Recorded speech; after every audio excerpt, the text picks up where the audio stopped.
हाँ तो भैया अस्सलाम वालेकुम, क्या हाल है आप सब लोग। मुझे उम्मीद है आप सब लोग ठीक होंगे, खैरियत से होंगे। ये बात है 2001 की, जब मैं पहली बार हरीपुर गया अपनी फैमिली के साथ। उस वक्त मैं अपनी वालिदा की गोद में था।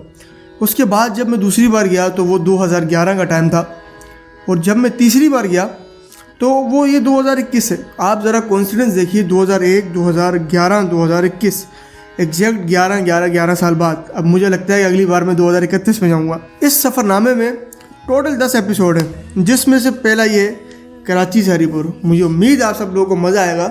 तो चलिए बिस्मिल्लाह करते हैं। 4:30 सुबह के हम घर से निकले। 5 बजे फिक्स हम सिटी स्टेशन पहुंच गए, और वहाँ थोड़ा सामान वामान हमने गाड़ी से उतार के ट्रेन में रखा, और फिक्स 5:55 पे ट्रेन सिटी स्टेशन से रवाना हो गई, और जो कि अगले 15 से 20 मिनट पे कैंट स्टेशन पे जाके पहुंच गई। याद रखिएगा, ये जो है टोटल 1.5 दिन का ट्रेन का सफ़र है। कोई आसान बात नहीं है 1.5 दिन का सफ़र। कितने ही लोग आते हैं, कितने ही लोग ट्रेन में जाते हैं। कोई लोकल सफ़र करता है तो कोई पहली मंजिल से लेके अपनी आखिरी मंजिल तक सफ़र करता है, जिसमें उसको 1 दिन, आधा दिन, और जिस तरह हम जा रहे हैं तो 1.5 दिन का भी सफ़र करना पड़ता है। और ये इस वीडियो में मैं अपने सारे एक्सपीरियंस आप लोगों से शेयर करूँगा। तो टेंशन नहीं लेना, जो मैंने फील किया, जो मेरे जज्बात थे, जो मैंने आंखों से अपनी देखा, वो सब चीज़ें मैं आपसे यहाँ पे शेयर करने वाला हूँ। सिंध की गर्मी, धूल मिट्टी, और चारों तरफ मिट्टी के पहाड़ और रेगिस्तान, और साथ साथ दरियाए सिंध, और इसके बरक्स पंजाब और केपीके की ठंडी और साफ हवा। चारों तरफ हरियाली हरियाली, और साथ साथ पंजाब के दरिया। हर तरफ फसल, जहाँ तक आपकी निगाह जाए वहाँ तक आपको फसल ही फसल दिखेगी। ये मैं पंजाब की बात कर रहा हूँ, सिंध की बात नहीं।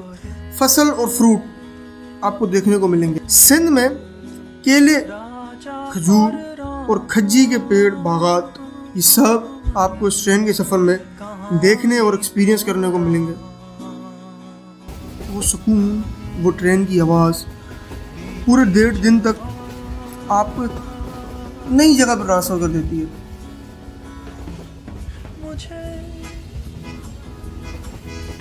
जो कि आपने ना कभी देखी होगी, और ना कभी सुनी होगी, और ना ही आपने कभी एक्सपीरियंस की होगी। मुझे सफ़र ने ये समझाया कि क्यों बड़े बड़े राइटर्स ट्रेन के सफ़र को तरजीह देते हैं एक नया दौर ईजाद करने के लिए, एक लोगों को नई मंजिल तक लेके जाने के लिए। वो अपने आप को ट्रेन के सफ़र में क्यों वक्फ कर देते हैं एक नई किताब, एक नया दौर, एक नई सोच लिखने के लिए। मैं सफ़र में बहुत से नए लोगों से मिला, मैंने बहुत लोगों से इंटरेक्ट किया, मैंने अपनी कम्युनिकेशन स्किल्स अच्छी की, मैंने अपनी सोचने के ज़ाविये को वसी कर दिया कि मैं हूँ तो सिर्फ मैं नहीं हूँ, और भी दुनिया में लोग हैं, एग्जिस्ट करते हैं। अल्लाह ने दुनिया बनाई है। मैं बहुत से लोगों से मिला, उनके माइंडसेट मैंने जाने, उनकी सोच को जानने की मैंने कोशिश की, अपनी बाउंड्री से बाहर निकलने की कोशिश की।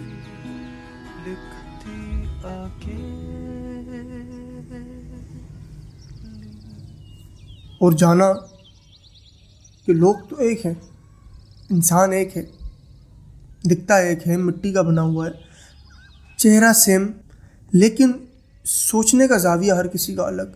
बहुत से लोगों से मेरी मुलाकात हुई जो कभी जल्दी उतर जाते हैं तो कोई देर तक सफ़र करते हैं। उनसे मैंने बहुत सारी बातें की, और अपने आप में मैंने एक नया आप देखा, जहाँ पे मुझे देखने को मिला कि मैं नहीं, मैं कुछ और हूँ। ये चीज़ें आपको सोचनी पड़ती हैं, आपको जाननी पड़ती हैं, आपको समझनी पड़ती हैं।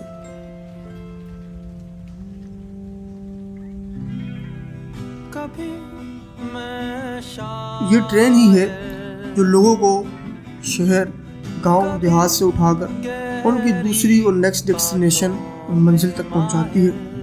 ये ट्रेन का सफ़र ही है जो आप में नए जज्बात निखारती है और आपको एक नया इंसान बनाती है। ये आपकी सोच के ज़ाविये पर है, आप उस चीज़ को कैसे अडॉप्ट करना चाहते हैं। ट्रेन का सफ़र एक नई दुनिया का सफ़र है।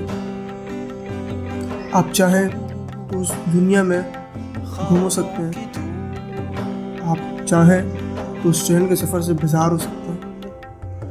वो दूर दूर तक जाती है आपकी निगाह, आपको एक नई चीज़ दिखाती है।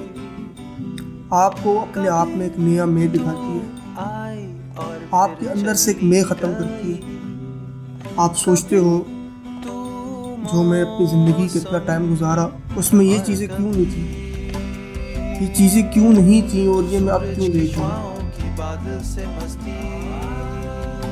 इसके पीछे भी राज है, एक अल्लाह का बहुत बड़ा राज, कि अल्लाह आपको वो चीज़ तब दिखाता है जब वो चाहता है कि मेरा बंदा अब सीखे, अब आगे बढ़े। इस तरीके से इस 1.5 दिन के सफ़र में मैंने भी बहुत सारी चीज़ें देखी, बहुत सी चीज़ें एक्सपीरियंस की जो कराची में रह के मैं नहीं कर सकता था, जो मैंने अपने 21 साल की ज़िंदगी में एक्सपीरियंस नहीं किया, और इस 1.5 दिन के सफ़र ने मुझे वो चीज़ें सिखा दी। अब वो चाहे ट्रेन में रात के टाइम पंजाब की वो तेज बारिश के साथ ठंडी हवा हो, और उसमें लोग वॉशरूम के बाहर भी लोग बैठे हुए हैं, और पूरी ट्रेन में भी लोग बैठे हुए हैं, और वहीं भी बहुत से लोग भी हैं जो कि आराम से बर्थ पे सो रहे हैं, उनके पास ओढ़ने को चादर है, और वहीं पे लोग हैं जिनके पास उस ठंड में भी कुछ नहीं है। ये आपके सोचने का ज़ाविया है। इस ट्रेन के सफ़र ने मुझे में एक नया मैं मुझे तलाश करके दिया, जिससे मुझे बहुत खुशी हुई। मैंने एक नई चीज़ ट्राई करने की कोशिश की है, क्योंकि ट्रेन में जब मैं व्लॉगिंग करने की कोशिश कर रहा था तो उस वक्त सिर्फ ट्रेन की आवाज़ थी और मेरी आवाज़ बिल्कुल ना थी। इसलिए मैंने सोचा क्यों ना इसको एक नए अंदाज वॉइस ओवर दिया जाए, अपने आप को पुश किया जाए और अपनी सेटिस्फेक्शन वाली बाउंड्रीज अपने आप को बाहर निकाल के क्यों ना कुछ काम किया जाए। मुझे उम्मीद है आप लोगों को अगर ये मेरी छोटी सी कोशिश पसंद आई है तो इंशाल्लाह आपको आगे आने वाले भी 9 व्लॉग्स पसंद आएंगे, और अगर नहीं पसंद आएंगे तो कोई बात नहीं, लेट मी नो कि आपको मेरा नया एक्सपीरियंस कैसा लगा। अल्लाह हाफिज़, शर्जील आउट। हाँ तो जी, ये मेरे पीछे ट्रेन और आप लोग से मुलाकात हो रही है मेरी कोठरी में। पता नहीं, मेरा तो ज़िंदगी का पहला सफ़र है ये, पता नहीं वो ट्रेन मेरी निकल रही है।